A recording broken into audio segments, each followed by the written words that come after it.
Mobile, TV, notebook, iPad এই সমস্ত অত্যাধুনিক গ্যাজেটের জামানায় কোথাও না কোথাও আমাদের বই পড়ার নেশাটা হারিয়ে ফেলেছি।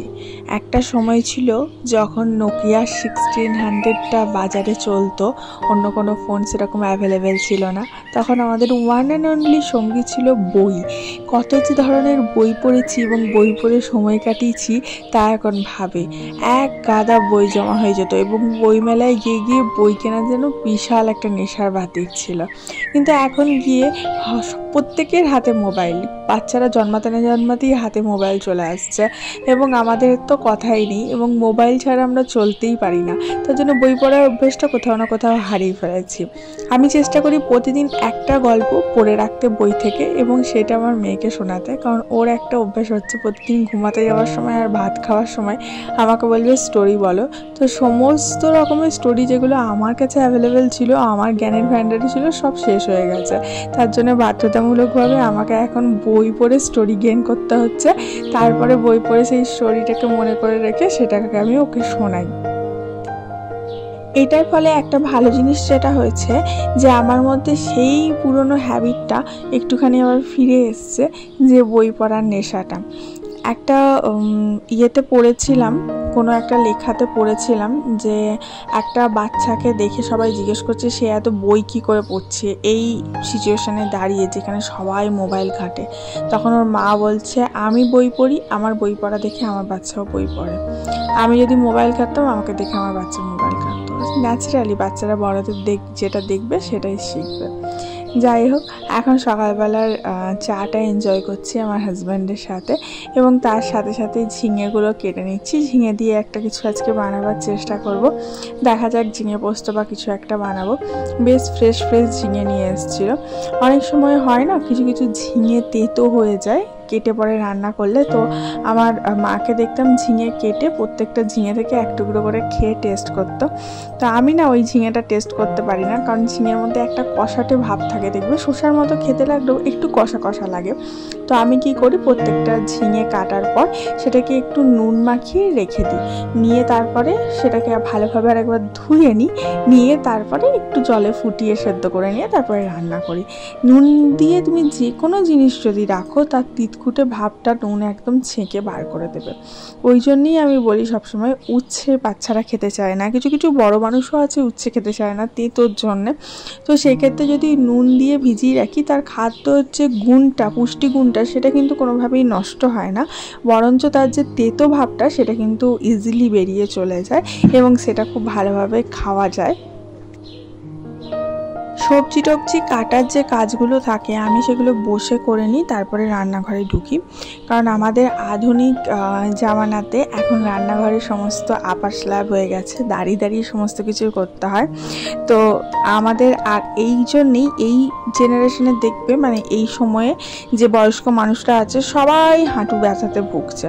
তার কারণ হচ্ছে এখন এমন একটা সিচুয়েশন হয়ে গেছে, মডার্ন ঘর, মডার্ন জামানা, তার জন্য সব আপার স্ল্যাব, দাঁড়িয়ে দাঁড়িয়ে সমস্ত কাজ করতে হবে।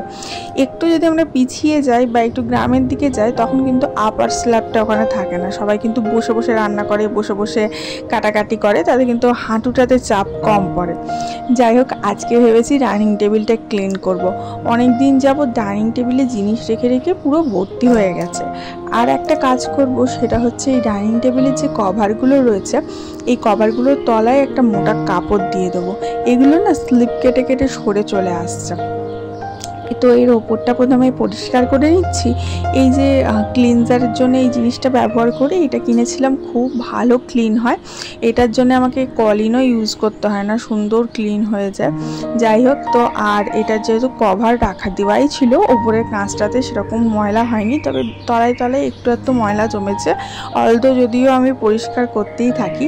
তো এই ভেতরগুলো সমস্ত চারিদিকে ঝেড়ে ঝুড়ে পরিষ্কার করে নিলাম, এবং ওপরে যে কাঁচটা আছে সেটাও ভালোভাবে পরিষ্কার করে নিলাম।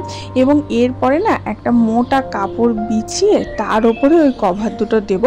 তাতে করে কি হবে, যে ওই সরে সরে চলে আসছে সেটা আর আসবে না। প্রতিদিন ওটা দেখছি একটু করে সরে চলে আসে। মেয়েটা কি করে, ওটার উপরে এইদিকে ওদিকে একটু টানাটানি করে সরে চলে আসে। তো ওটাকে আমাকে আবার সেট করতে হয়। তো তার জন্য এবার কাপড় দেওয়া থাকলে ওটা আর সরবে না। যাই হোক, আর এই একটা খারাপ কাপড় হাজব্যান্ডের কাছে চাইলাম। এটা দিয়ে আমি তলায় যে একটু একটু ঝুল টুলগুলো রয়েছে সেগুলো পরিষ্কার করছি, কারণ এই কাপড়টা আমি কেচে দেবো। আর যেগুলো একটু একটু রয়েছে সেগুলো এই দিয়ে পরিষ্কার করে দিচ্ছি। আর এইটা যেটা দেখছো, এটা দিয়ে যে জায়গায় আমার হাতগুলো ঢুকছে না সেই জায়গায় এটা ঢুকিয়ে ঢুকিয়ে সেই খাঁজগুলো পরিষ্কার করছি। কারণ যে কাঠটা রয়েছে, কাঠের ওপরে যে কাঁচটা বসানো আছে তার দুটোর মাঝখানে একটা সামান্য গ্যাপ আছে, সেই জায়গায় হাত ঢোকে না। সেই জায়গাতে ওই জিনিসটা খুব সুন্দর ঢুকে যায়। ওটা হালকা পাতলা সরু পড়া, তো সেটা দিয়ে ওই জায়গাটা পরিষ্কার করে নিলাম।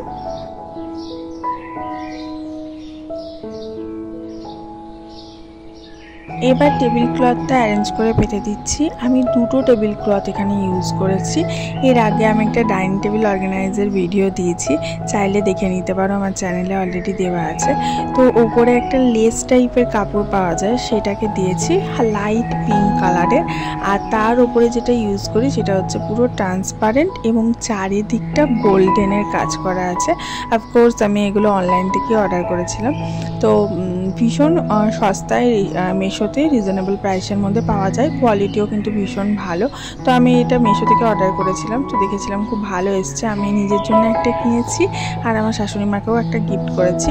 শাশুড়ি মায়ের লেসটা হোয়াইট কালারের, আমারটা গোল্ডেন কালারের, এই দুটোই তফাৎ, বাকি সেম। তো যাই হোক, ফ্রি সাইজ। আমার ডাইনিং টেবিলটা অনেকটা বড় সাইজ, তো এটাতে কিন্তু তাতেও অনেক বড় হয়, মানে এটা ফ্রি সাইজ, যত বড়ই তোমার টেবিল হোক না কেন চলে আসবে। আর যদি ছোট টেবিল হয় তাহলে সেই অনুযায়ী মাপ অনুযায়ী তোমাকে দিতে হবে।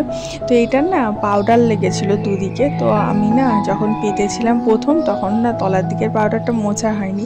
তো আজকে ভাবলাম যখন মুছছি তখন দুদিকের পাউডারটা একবার মুছে দিই। পাউডার দিয়ে এগুলো রাখা থাকে ট্রান্সপারেন্টগুলো, বা যে কোনো টেবিল ক্লথ তুমি যখন রাখবে পাউডার দিয়ে রাখলে খুব ভালো থাকে, দেখবে সেটা চিটে যায় না। নাহলে টেবিল ক্লথ রাখলে চিটে যায় অনেকদিন যাবত যদি ভাঁজ করে ভেতরে ঢোকানো থাকে।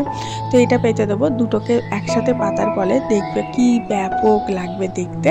দাঁড়াও ফাইনাল এটাকে পেতে নিই, তারপরে তোমাদেরকে ফাইনাল লুকটা দেখাচ্ছি।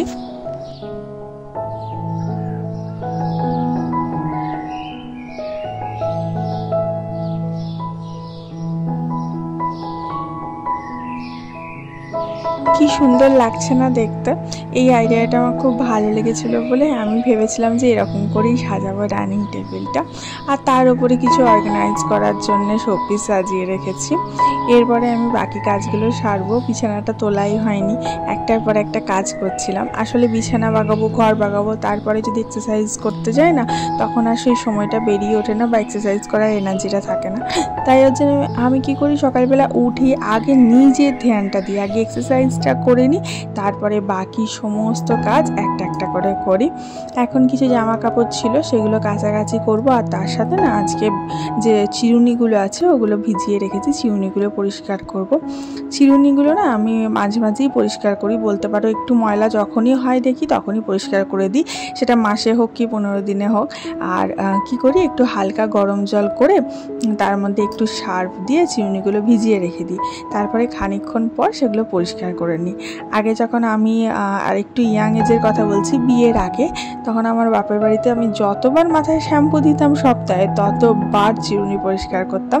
এই অভ্যেসটা যদি থাকে তোমার চুলে কোনোদিন, স্ক্যাল্পে কোনোদিন প্রবলেম হবে না। যাই হোক, আমি চিরুনি কটা পরিষ্কার করে নিই। তোমরা ঝটাপট ভিডিওটাতে একটা লাইক দিয়ে দাও দেখি, আর লাইক দেওয়ার সঙ্গে সঙ্গে ভিডিওটাকে না একটু শেয়ার করে দিও বন্ধু বান্ধবের সাথে। আর যারা এখনও পর্যন্ত সাবস্ক্রাইব করোনি, কিসের জন্য ওয়েট করে আছো? ঝটাপট সাবস্ক্রাইব করে দাও এবং আমার ফ্যামিলির একজন লাভেবল সদস্য হয়ে যাও। আর আমরা প্রতিদিন সকালটা সবাই মিলে একটা সুন্দর দিন শুরু করি আমার ব্লগ দিয়ে। আমার ব্লগটা দেখবে, তোমাদের প্রতিদিন সকালটা সুন্দর আর এনার্জেটিক হয়ে তুলবে।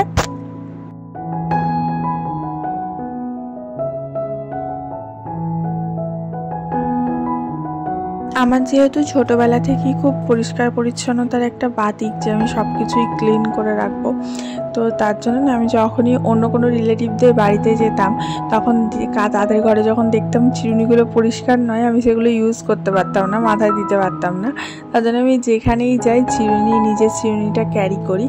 আর আমার ঘরে দেখবে প্রত্যেকটা ঘরেরই একটা ছোটোখাটো জিনিস দিয়ে তুমি ঘরটা কতটা ক্লিন আছে সেটা বিচার করতে পারবে। তো যে কারোর ঘরেই যাবে যদি চিরুনিটা দেখো তাহলে বুঝতে পারবে সে কতটা ক্লিন বা কতটা ক্লিন নয়, কারণ সবাই ওই জিনিসটা না স্কিপ করে যায়, চিরুনিগুলো অত পরিষ্কার করে না দেখেছি।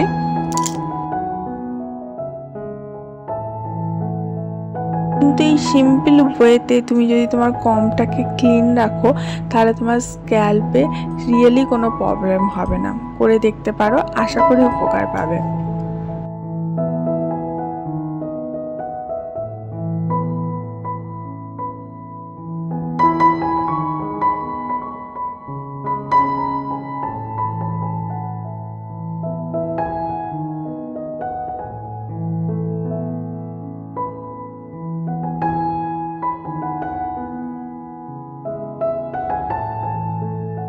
আজকে একটা দারুণ জিনিস রান্না করেছি, সেটা হচ্ছে ইলিশ মাছের তেল ভাজি আর সঙ্গে ঝিঙে আলু পোস্ত। ভেবেছিলাম ঝাল করব, তারপরে ভাবলাম আজকে ভাজা খাই। ইলিশ মাছের ভাজা করেছি আর তার সাথে ইলিশ মাছ ভাজার যে তেলটা আছে না সেটা নিয়েছি ভাতে। আর কাঁচা লঙ্কা দিইনি, মেয়ে খায় না বলে। আর এখানে ঝিঙে আলু পেঁয়াজ দিয়ে পোস্ত আছে, গাঢ় গাঢ় করে বেশি বেশি করে পোস্ত দিয়ে করেছি। কী যে ভালো হয়েছিল কি বলবো, আর কিছুই লাগলো না। আর ইলিশ মাছের তেলটা যদি হয় না সেটা দিয়ে গোটা ভাতটা এমনিই খাওয়া হয়ে যায়, এত টেস্টি লাগে। ইলিশ মাছের থেকেও মাছের তেলটা বেশি টেস্টি লাগে, জানি না কেন সামহাও। তো এটা দিয়েই আজকে লাঞ্চটা কমপ্লিট করলাম। ভিডিওটা কেমন লাগলো জানিও, ভালো লাগলে অবশ্যই একটা লাইক শেয়ার আর সাবস্ক্রাইব করতে ভুলো না। আর দেখা হচ্ছে কালকে, ততক্ষণ পর্যন্ত সবাই ভালো থেকো, সুস্থ থেকো আর অনেক অনেক হাসি খুশি থেকো। হাসি খুশি থাকলে দিনটা ভালো যাবে, তুমি ভালো থাকবে এবং তার সাথে সাথে তোমার পরিবারও ভালো থাকবে। তো দেখা হচ্ছে কালকে, ভালো থেকো সবাই, বিদায় নিই।